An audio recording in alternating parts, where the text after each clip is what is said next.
Next अब एक और छोटा सा कोड लिखेंगे और इस कोड में हम क्या करने वाले, कैलकुलेट करेंगे एरिया ऑफ अ सर्कल। अब जिन स्टूडेंट्स का मैथ वाला ज़्यादा बैकग्राउंड है नहीं, एरिया ऑफ सर्कल क्या होता है, किसी भी सर्कल की अगर हमें रेडियस गिवन हो, मतलब ये रेडियस आर है और रेडियस की वैल्यू अगर हमें गिवन है, तो सर्कल का एरिया हमारे पास होता है पाई रेडियस का स्क्वायर। इसको हम ऐसे भी लिख सकते हैं, pi multiplied by radius multiplied by radius. और यहाँ पाई की क्या वैल्यू होती है, पाई की वैल्यू हमेशा कांस्टेंट होती है, विच इज़ इक्वल टू 3.14 और 22/7। तो हमारे क्वेश्चन में हम क्या करने वाले हैं, हम इनपुट लेंगे इस रेडियस को, हम इनपुट लेने वाले हैं रेडियस को, उसके बाद हम एक वेरिएबल बनाएंगे एरिया। इस वेरिएबल का टाइप मान लीजिए हमने रख दिया फ्लोट, तो फ्लोट टाइप का हमने एरिया वेरिएबल बनाया और फिर क्या करेंगे 3.14 multiplied by radius multiplied by radius.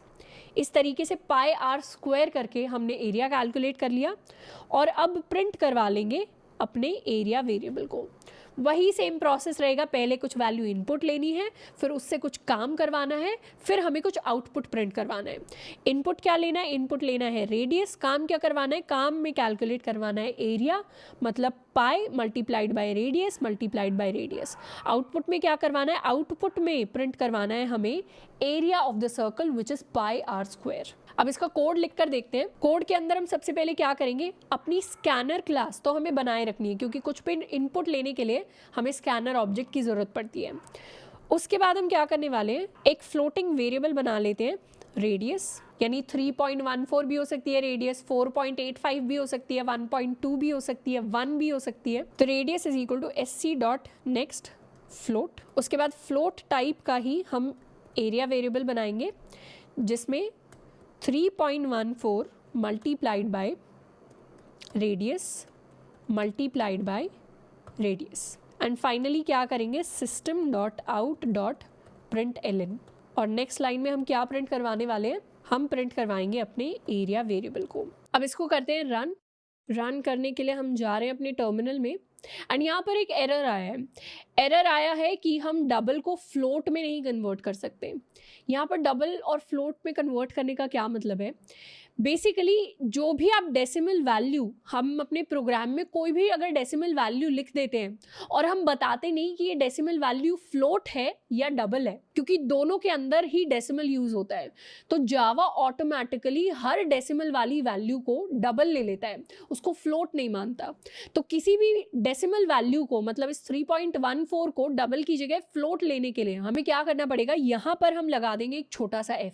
जैसे ही हम किसी डेसिमल वैल्यू के साथ f लगा देते हैं वो एक फ्लोटिंग वैल्यू बन जाता है, जैसे ही वहां से f हटा देते हैं तो वो एक डबल वैल्यू बन जाती है। क्योंकि हम हमारी रेडियस भी हमने फ्लोटिंग टाइप की ली है, हमारा एरिया भी हम फ्लोट टाइप का ले रहे हैं, तो इस 3.14 को भी हमें फ्लोट ही लेना पड़ेगा। तो इसको फ्लोट ले लेते हैं, तो उसके लिए हम f लगा देते हैं यहाँ पर। जैसे ही हम f लगाकर दोबारा रन करेंगे, अब कोई एरर नहीं आएगा। अब हमें सिंपली क्या करना है, अपना रेडियस एंटर करना है। और जैसे ही इसको एंटर किया तो एरिया क्या निकल कर आया, एरिया आया 3.14 multiplied by 1 multiplied by 1 which is eventually 3.14। तो हमारे लिए एरिया प्रिंट हो गया 3.14। अगर यहीं पर हमारी जो रेडियस होती वो 1 की जगह हम 2 एंटर करते तो एरिया आ जाता 12.56। क्यों आया 12.56, क्योंकि यहाँ होता 2 multiplied by 2 which is equal to 4 and 4 multiplied by 3.14 is 12.56। तो इस तरीके से हम डिफरेंट प्रोग्राम्स बना सकते हैं। यहाँ पे हमने कोड लिखा है एक सर्कल के एरिया को कैलकुलेट करने का, सेम तरीके से हम कोड लिख सकते हैं स्क्वायर के एरिया को कैलकुलेट करने का, रेक्टेंगल के एरिया को कैलकुलेट करने का, रेक्टेंगल के पेरीमीटर को कैलकुलेट करने का, सर्कल की सर्कमफेरेंस को कैलकुलेट करने का। तो मैथ के अंदर जितनी भी छोटी मोटी चीज़ें कैलकुलेशंस थी उन सबको हमारा कोड हमारा बिना दिमाग लगाए हुए खुद से कैलकुलेट करके दे देता है। हमें सिर्फ दिमाग लगाना होता है स्टेटमेंट्स का, हमें सिर्फ दिमाग लगाना होता है कंप्यूटर से कैसे काम करवाना है उस चीज़ के ऊपर।